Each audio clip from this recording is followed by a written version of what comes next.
France से और fighter jet खरीदेगा यूक्रेन। जेलेंस्की ने एरोस्पेस कंपनी डसॉ का दौरा किया है।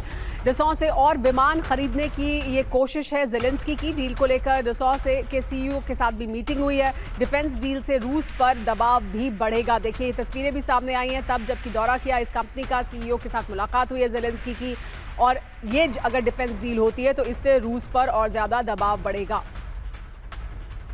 यूक्रेन की फ्रांस से एक बार फिर क्या डील हो पाएगी? दरअसल कोशिश ये है कि डील हो।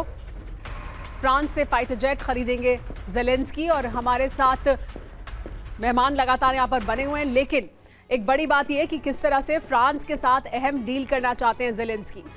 फ्रांस से फाइटर जेट खरीदने के लिए फ्रांस में उन्होंने डसॉ कंपनी का दौरा किया है। एविएशन कंपनी डसॉ का ये दौरा बहुत अहमियत रखता है जेलेंस्की के लिए, यूक्रेन के लिए। डसॉ के प्रेसिडेंट और सीईओ के साथ उनकी मीटिंग हुई है। डील जल्द पूरी हो सकती है। 100 राफेल की डील पहले ही हो चुकी है, लेकिन उसके बाद अब ये अहम बैठक, और इस बैठक में फ्रांस से फाइटर जेट खरीदने के लिए डील की जा रही है। एविएशन कंपनी डसॉ का दौरा किया है। डसॉ के प्रेसिडेंट और सीईओ के साथ मुलाकात हुई है। इस बीच एक और बड़ी खबर आ रही है कि यूक्रेन और नेटो के बीच ड्रोन डील हो सकती है। नॉर्वे के साथ मिलकर ड्रोन बनाएगा यूक्रेन। रूस पर हमले में ये कारगर साबित होगी। बहुत अहमियत रखती है ये डील भी। यूक्रेन के रक्षा मंत्री डेनिस शिमगन ने ये डील का ऐलान किया है। यूक्रेन ने ड्रोन डील को अपनी जीत बताया है। यूक्रेन लगातार अपने द्वारा बनाए जा रहे ड्रोन को दुनिया में मार्केट कर रहा है। ये कह रहा है कि उससे ड्रोन लिए जाएं और उसे हथियार दिए जाएं। अब नॉर्वे के साथ मिलकर उसे ड्रोन बनाने हैं।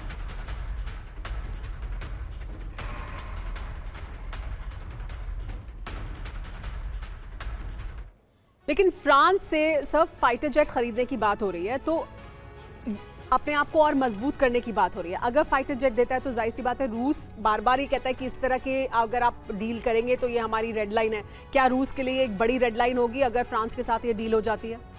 देखिए, ये पुतिन समझते हैं कि यदि यूक्रेन पिछले 3.5 साल से लड़ रहा है तो इन्हीं फ्रांस, जर्मनी और यूके, स्पेशली मैं फ्रांस जर्मनी की बात करूं क्योंकि ये अनइंटरप्टेड सप्लाई चेन सिस्टम दिए रहे। पोलैंड की बात करें तो वो एक सप्लाई चेन सिस्टम का एक इंफ्रास्ट्रक्चर देता रहा। तो मुझे लगता है डेफिनेटली आज यदि जो कुछ भी थोड़ा बहुत कुछ यदि माइट अपना दिखा पा रहे हैं जेलेंस्की, तो because of the France and Germany, क्योंकि यहाँ से कोई रिलेक्टेंस नहीं सपोर्ट का। बट यदि हम देखें कि इस बीच जो एक द्वंद्व दिख रहा है हमें, Trump versus France, Trump versus Germany, Trump versus UK, और जिसे अभी आपने बताया था कि ये कोलिशन ऑफ विलिंगनेस जो इनका है, तो कहीं ना कहीं एक साइकोलॉजिकल बढ़त जेलेंस्की ले चुके हैं। देखिए, सबसे बड़ी बात यह है कि मॉस्को पर जब ड्रोन अटैक होते हैं, जब ब्लैक सी पर अभी हमने देखा कि ऑयल टैंकर्स को जो पर डिस्ट्रॉय किया गया, तो एक तरह से ये दबाव जो है इस कारगर साबित हो रही है यूक्रेन की तरफ से। इसलिए मैं बार बार कहता हूं कि यहाँ पर पुतिन को सोचना पड़ेगा अपनी रणनीति को लेकर के कि आप क्या आपके पास रास्ता क्या है। लेकिन क्या पुतिन पर दबाव बना पा रहे हैं? ये जो कह रहे हैं हमारे साथ मेहमान, वो कह रहे हैं कि दबाव बना पा रहे हैं। मुझे तो नहीं लगता, अभी तक तो पुतिन किसी भी सूरत में झुकने को राजी नहीं हुए हैं। वो इस दबाव को दबाव मान कहां रहे हैं? देखिए, बात यह है कि जो कोलिशन ऑफ विलिंग जिसके बारे में बात हो रही है, बेसिकली ये ईयू कंट्रीज हैं या नाटो के कुछ मेंबर्स हैं, क्योंकि नाटो फुल्ली सपोर्ट नहीं कर पा रहा है बिकॉज ऑफ प्रेसिडेंट ट्रंप। और ये जो दबाव की बात है, पुतिन इज प्लेइंग विद मेरे विचार से उनका, क्योंकि उनके अपना ऑब्जेक्टिव क्या है, मेरे को जो लगता है कि ये विंटर उनके लिए बहुत इंपॉर्टेंट है कि, और उन्होंने उसके ये 4-5 महीने की उनकी तैयारी है फरवरी मार्च तक की, क्योंकि पुतिन को लग रहा है कि अगर ये विंटर लड़ाई चलती रही तो जो उनके ऑब्जेक्टिव हैं वो उसमें उनको अचीव कर लेंगे, क्योंकि यूक्रेन में जो इंफ्रास्ट्रक्चर है,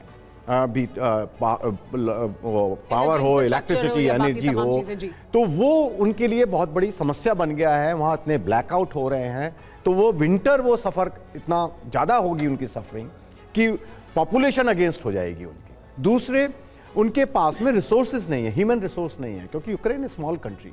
जिस तरह की क्वालिटी ऑफ जो डिफेंस फोर्सेज इस वक्त है वो सस्टेन नहीं कर पाएगी लॉन्ग। ठीक है, लेकिन सब फिर एक और सवाल ये भी उठता है कि रूस अभी तक उस तरह का दबाव नहीं बना पाया है। ये भी हकीकत है कि यूक्रेन के भीतर यूक्रेन की जो जनता है वो युद्ध के समर्थन में, हो सकता है जेलेंस्की का विरोध करे, हो सकता है सरकार का विरोध करे, लेकिन युद्ध में वो पूरी तरह से समर्थन करते हैं कि ये युद्ध जारी रहना चाहिए। गौरव, बिल्कुल, तो कोलिशन ऑफ विलिंग यहां पर यूक्रेन की रक्षा के लिए आया है या कोलिशन ऑफ विलिंग अपने हथियार बेचने के लिए आया है? और क्या यूक्रेन के पास इतने पैसे हैं कि वो राफेल खरीद सके? मनीष, ये क्या हो रहा है? यूरोप यहां पर एक तो युद्ध का डर दिखा रहा है कि नहीं, अगर यूक्रेन के में हमने समझौता कर लिया तो अगला टारगेट यूरोप है, और यही यूरोप यूक्रेन के साथ डिफेंस डील भी कर रहा है। ये राफेल का समझौता क्या परवान चढ़ रहा है? देखिए, जहां तक राफेल का सवाल है तो वो हमारे यहाँ कहावत है ना कि आग लगने के बाद आप कुआं खोदने जाएंगे तो समझिए कि फिर आग बुझाने में आपकी क्या हालत होगी। तो वही तो अभी हालत है, क्योंकि ये राफेल तुरंत उनको मिलने वाले हैं नहीं, उनको अभी इसकी जरूरत है। लेकिन आप देखें तो ये पूरा युद्ध ही रक्षा खरीद के खेल का ही है, जिस तरीके से इसमें ये एक धंधे की तरह से चल रहा है।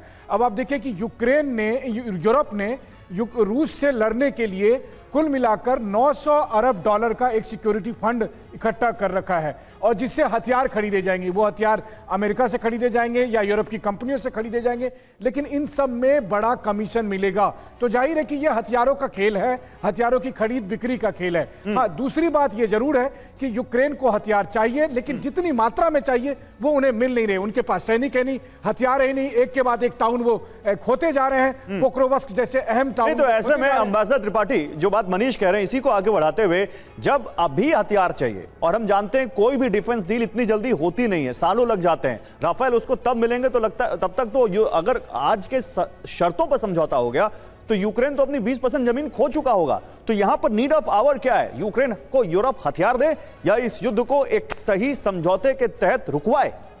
देखिए, यूरोपियन संघ हो या नाटो जो है, वो अगर यूक्रेन को समर्थन दे रहा, हथियार दे रहा है, जैसा कि मनीष ने कहा, तो एक तो चीज़ ये है कि उसमें कमीशन की बात है। दूसरी चीज़ ये, वो उस हथियारों का ज़्यादातर हिस्सा जो है वो अमेरिका से आ रहा है, तो अमेरिकी वॉर इंडस्ट्री पल्लवित हो रही है, फल फूल रही है। यूक्रेन के पास अपने तो संसाधन है नहीं जिससे हथियार खरीद सके। उसके उलट रशिया अभी तक अपने संसाधनों से ही लड़ रहा है। ईरान से उसने शाहिद ड्रोन की फैक्ट्री भी बना रखी, ईरान से आयातित करके, तो उनके पास अपने ही संसाधन है। और रशिया चाहता है कि जल्दी से जल्दी, जब तक ये समझौता हो तब तक ऐसे निगोशिएटिंग टेबल पे जाने से पहले वो पोजीशन ऑफ स्ट्रेंथ में आ जाए। रही बात जहाँ तक देखिए नाटो की मदद करने की, तो सीधी बात है, आपको मैं ध्यान दिला दूं, फरवरी में शायद नाटो के सेक्रेटरी जनरल मार्क रूटे ने एक बड़ा ही क्रिप्टिक वो किया था। उन्होंने कहा था नाटो देशों से कि आप अपना डिफेंस बजट 5% कीजिए कुछ महीनों के भीतर, ये अथवा रूसी भाषा सीखने के लिए तैयार रहिए। लेकिन 5% वहां पर अभी सिर्फ नहीं, तो 5% जो है जिनका डिफेंस 5% डिफेंस बजट यूरोप के लिए कहा था अम्बेसडर गुप्ता। यहां तो यूरोप यूक्रेन के साथ डिफेंस डील कर रहा है, दोनों में अंतर है। अगर वो अपना बजट 5% बढ़ाते हैं तो जाहिर सी बात है नेटो की ताकत बढ़ेगी। क्या आपको इसके पीछे बिहाइंड द कर्टन क्या लग रहा है मकसद यहां पर ये डिफेंस डील जो है यूरोप से यूक्रेन की? नहीं, यूरोप से नहीं, अम्बेसडर गुप्ता, योगेश गुप्ता जी।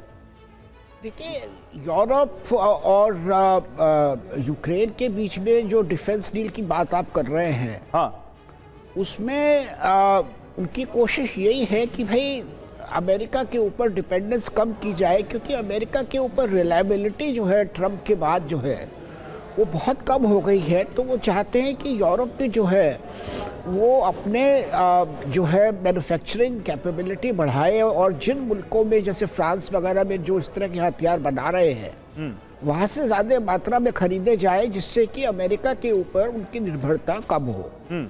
तो एक ये बड़ा मुद्दा है। और दूसरा मुद्दा ये है कि भाई पैसा अधिकतर अब यूरोप का जा रहा है लड़ाई में, तो वो चाहते हैं कि भाई ये पैसा जो है बजाय कि अमेरिका में स्पेंड हो, वो यूरोप में ही स्पेंड होना चाहिए, जिससे कि यूरोपियन कंट्रीज़ को भी जो है इसका फ़ायदा मिले। क्या यही कारण है कि यूरोप नहीं चाह रहा कि युद्ध रुके, क्योंकि उनको लगता है कि अभी बहुत जूस है उनके लिए इस वॉर में डिफेंस डील के लिए?